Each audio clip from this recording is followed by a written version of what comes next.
Indeed, it's time for business news. Here's Joke Rogers. Joke. Thank you, Ijoma. Good business proposals and access to finance are some of the challenges that women in business face, bearing in mind that the available intervention programs and strategies for business growth are yet to be tapped into by women. The Lagos Chamber of Commerce and Industry has taken this up to educate a number of businesswomen in Lagos on capacity building and financial literacy. Look forward to a generous coverage of this. 90% of the people in this room are businesswomen. The Lagos Chamber of Commerce and Industry is educating them on what it takes to build and sustain businesses. The role of women in any economy is very critical. It is important, therefore, to continuously build their capacity in all spheres of life. Guest speakers take the women through various issues in the areas of cash flow management and access to finance. Access to finance is a whole lot more than just borrowing funds. But what exactly are the challenges these women face in business? Most lenders are afraid of lending to women. And some of the reasons they've given is the fact that the money might be diverted. If you need money to grow your business, you may be looking at a non-collateralized draft. You could be looking at developmental funds because the federal government does have funds, particularly for women. We have financial institutions dedicated to assisting entrepreneurs grow, and these include the Bank of Industry and SMEDA.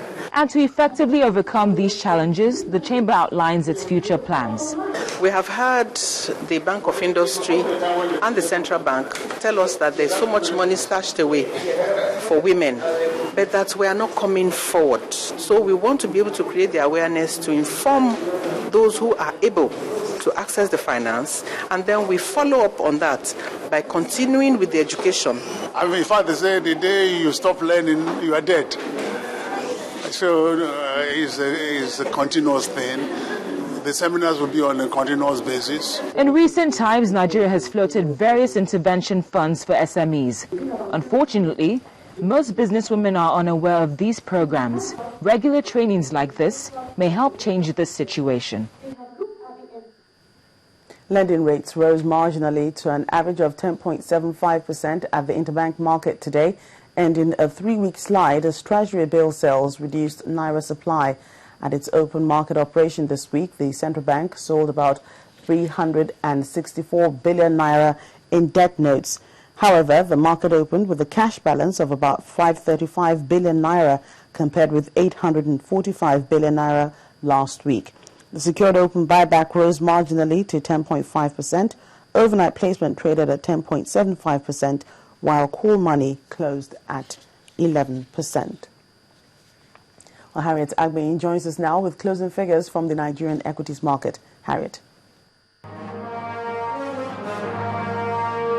Hello and welcome to the Stock Market Report. After 3 consecutive days of gains this week, key indicators at the Nigerian equities market dipped to end the week in South Territory. The all-share index slipped from 37,611.65 logged on Thursday to close Friday's session at 37,461.94 points.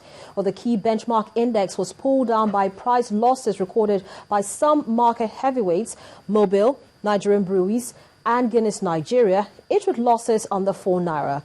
Now, among the top price gainers for the day are CAP, Okomo Oil, and Nestle.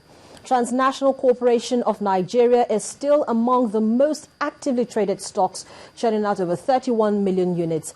Other equities that also caught investors' attention are UBA, Guarantee Trust Bank, Unity Bank and First Bank of Nigeria Holdings. Now, when the closing bell rang, investors had in 4,630 deals exchanged 228.98 million units for 2.75 billion Naira. Those are the day's trading figures. I'm Harriet Agbeyin.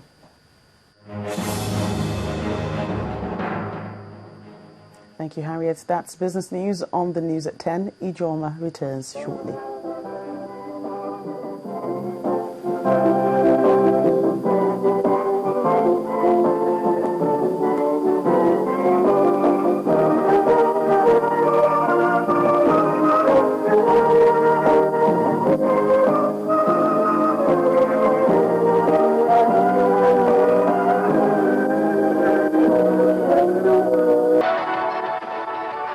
All right, let's take a look at some sports. Here's Ayotunde Balogun. That's right. Some good news for Nigerian football fans. Well, of course, the Golden Eaglets defeated Iraq 5-0 in what was seen by many as a one-sided affair at the ongoing FIFA Under-17 World Cup.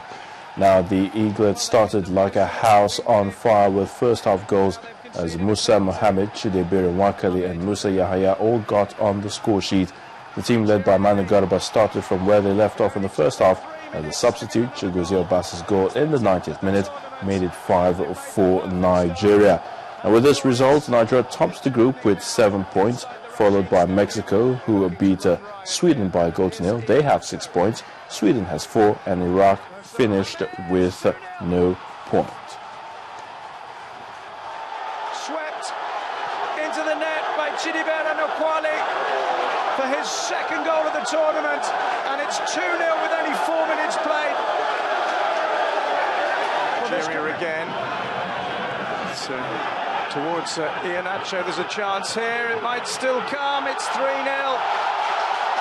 It's Yahaya this time, and they are running riot. 17 minutes played. Well, the football governing body, that's the soccer governing body for the entire world, FIFA, has confirmed the 16 countries that have already qualified for the knockout phase of the ongoing Under-17 World Cup.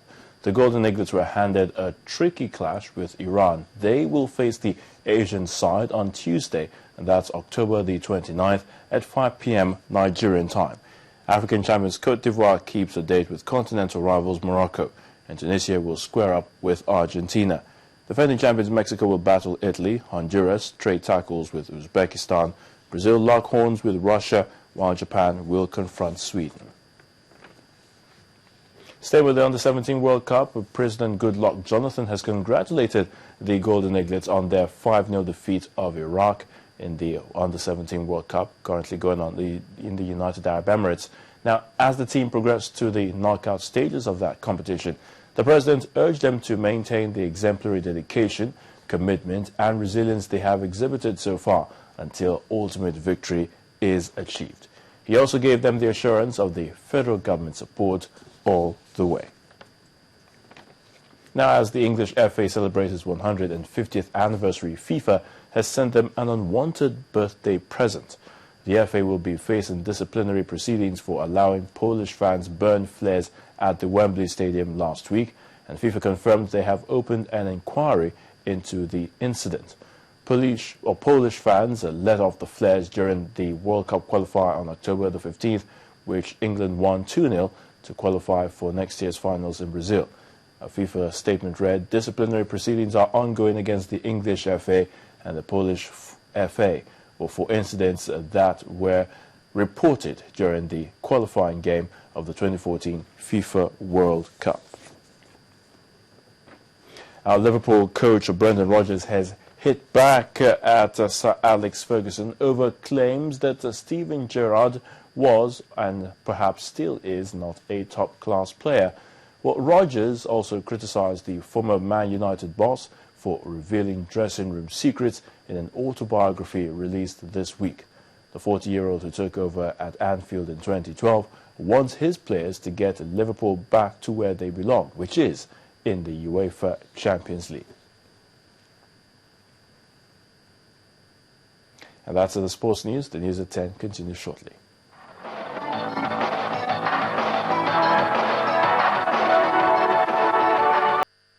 Well, over now to the foreign scene, where news of the U.S. National Security Agency's reported spying on Germany and other allies has dominated an EU summit in Brussels. Here's Temitope Fawemi with more. A statement by EU leaders says a lack of trust could prejudice intelligence gathering cooperation.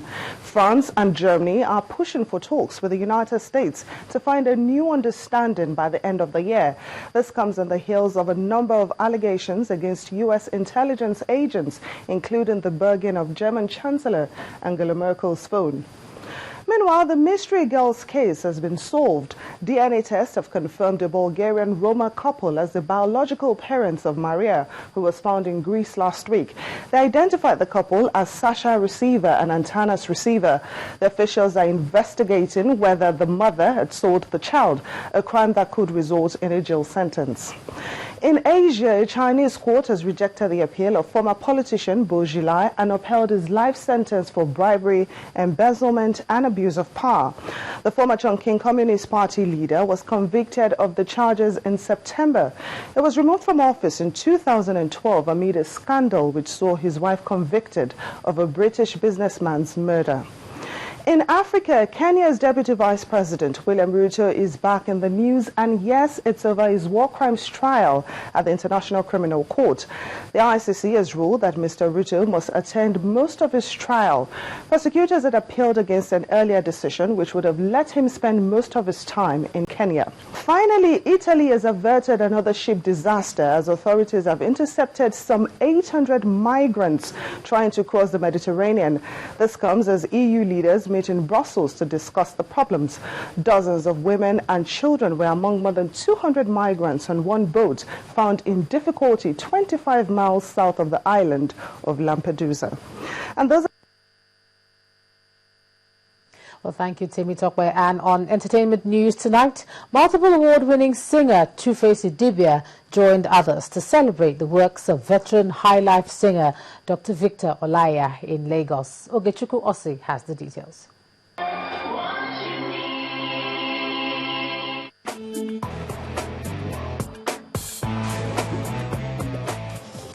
On entertainment news tonight, upcoming act Nino T has shot a music video for his debut single, Uche Rosé. And the celebratory track, which is themed around living the good life and partying hard, was directed by fast-rising cinematographer Bode Oyeyola.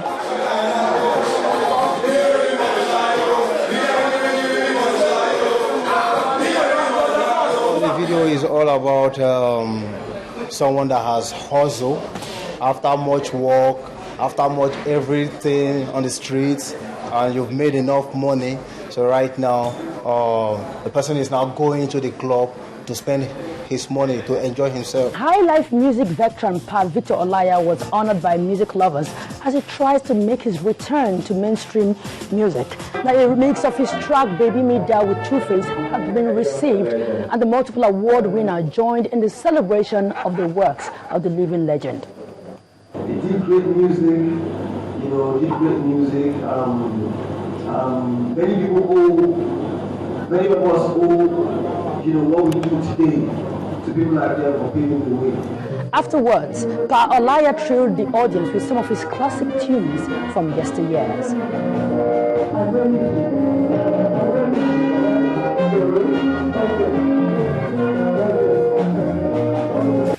It was a blend of sonorous singing, dexterous acoustic tunes, and mind-blowing performances on the saxophone as the King Voices group held their 8th annual musical concert in Lagos.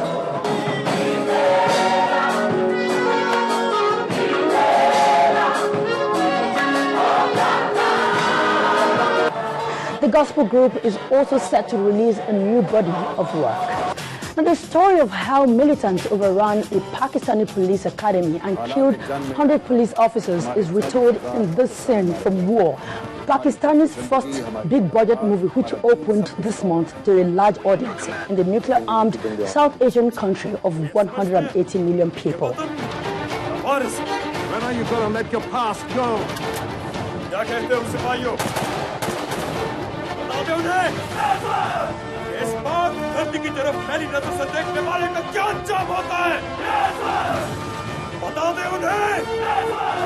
But that's it on Entertainment News tonight. The news at 10 continues shortly.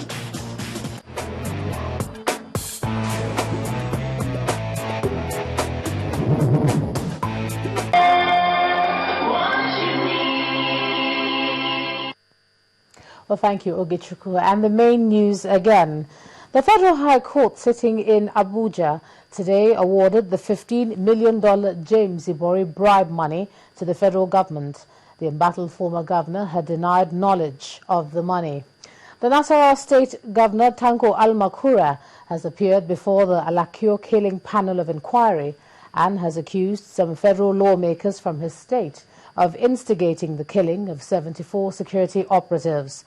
The National Broadcasting Commission today set a new deadline for digital broadcasting and insisted Nigeria must comply by January 2015. And the European Union leaders at their meeting in Brussels today attacked the United States government for alleged spying, saying that the action may harm the fight against terrorism. Well, that's the news at 10 tonight. Thanks a lot for staying with us. I'm Ijoma Honyato. Do have a wonderful weekend and good night.